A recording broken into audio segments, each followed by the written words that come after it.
The rhetoric coming from the top, calling officers Nazis and Gestapo, it better stop right now. You are inflaming dangerous circumstances. You're attacking the people that wake up every single day to do one thing. They put on their uniforms.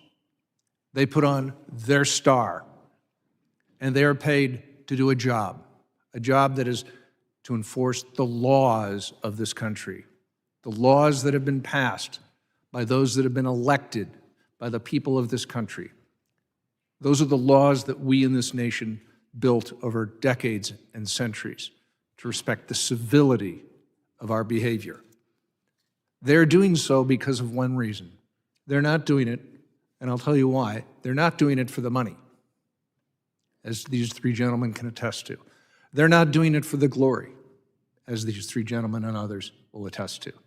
They're doing it for one reason: for public service, for public safety.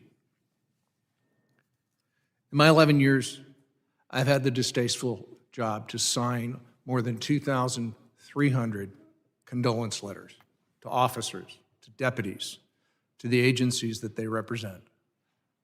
These are humans. These are family members. These are people that deserve our standing ovation every single day. They are no different than our military, except in one way. Every day they see the worst of society. The worst. And they have to wake up and do it again tomorrow. They deserve not just a pat on the back, they deserve your respect, every one of yours respect. Republicans and Democrats, they deserve your thank you. They deserve the right to be treated with civility.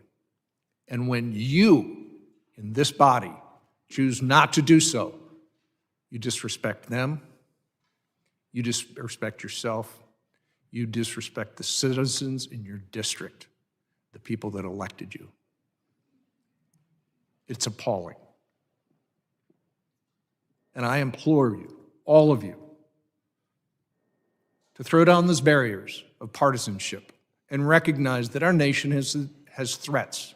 The threat matrix that you'll hear from the Secretary, God bless her, next week, have now been added to by one: the rhetoric of our leaders calling out and stating things, as I said, as Nazis and Gestapo tactics. Ladies and gentlemen, you have nothing to do but read history. There is no Nazis acting in the law enforcement community of this country, and we are certainly not living 39 Germany.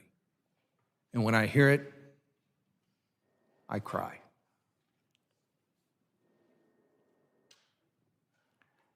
There is no greater honor for me to sit here before all of you and have an honest discussion about what good and what wrong may occur in law enforcement. They are not perfect. And when there's a problem, they need to be held accountable. The leaders of our respective groups recognize and even acknowledge that. The will of the people changes in this country, and tactics to keep them safe change as well. I want to conclude with just a couple of comments. Dehumanizing rhetoric breeds violence. There is research on this.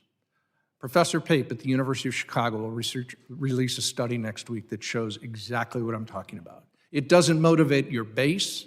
It doesn't make more donors give you money. It creates lone wolves. It creates people like what we saw last week, whose name I won't even mention, who held a handgun to the head of that specialist. Shame on using that rhetoric.